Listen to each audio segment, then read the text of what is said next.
It's player versus player. And if you're a man who's going to constantly give in to mental health problems or mental health trouble, you're not going to be able to compete with the men who don't. Okay, but can we validate men that have...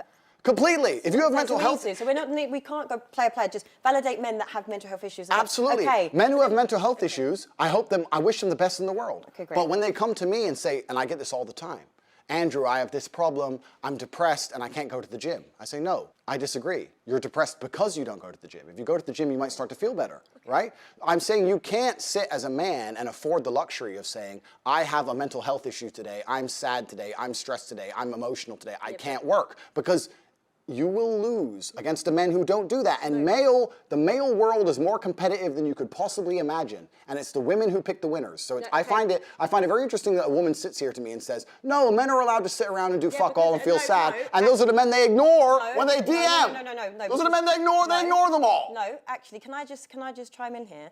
So, for example, everything you've said, you've possessed, you've proved your point, right? But as a high-value woman, if I respect and love my partner, I'm not putting that pressure. I would say, babe, do you know what? You can have a little rest. Like, there are women that actually enable men to process that emotion. Agreed. But yeah, so we'll still go back to tomorrow. Okay.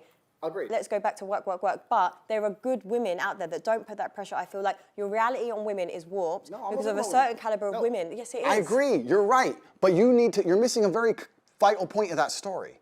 You're right. But as a high-value woman, before you say to that man, you can have a day off and you're allowed to be sad today, you will only even get with him.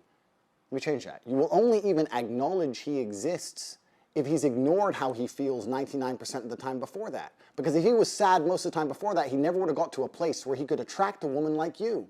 The man who works in Starbucks, who's sad all the time, you won't reply to him. Neither will any other female. So for women to come along and pretend they give a fuck about the fact that most men are basically invisible. There is not a female on the planet who's invisible today. You can be a 4, overweight, fat, you'll still go to the club and get attention. 99% of the men go to the club and nobody even fucking talks to them. If they try and talk to a girl, they get blanked and ignored and told to f. Most men are absolutely and utterly invisible. This is the truth about masculinity, right? It's very easy for women to sit here and complain about the top 2% of men because I dealt with this guy, he's arrogant, blah, blah, blah, blah. Most men don't even exist. They send 10,000 DMs and never even get read, let alone replied to. So if you just sit here and say, I'll get a big G, a boss, a millionaire, and let him have a day off, very nice of you. I'm sure you would. Yeah. But if a guy who wanted to have days off all the time, he never would have got important enough in the first place to attract a woman like you. And that is the reality. As a man, it's player versus player. It's ultimately competitive. And as a man, you have to outcompete the other men who are prepared to get up and do it anyway. That's how it works. There's no such thing as saying, I'm sad, I need 2 weeks off. Not as a man if you want to be important. Maybe as a chick, you can always put more foundation on and be hot again. Great. Not as a man. If you want to be important as a man, you have shit to do. You have duties. This is how it exists. This is how it's always been.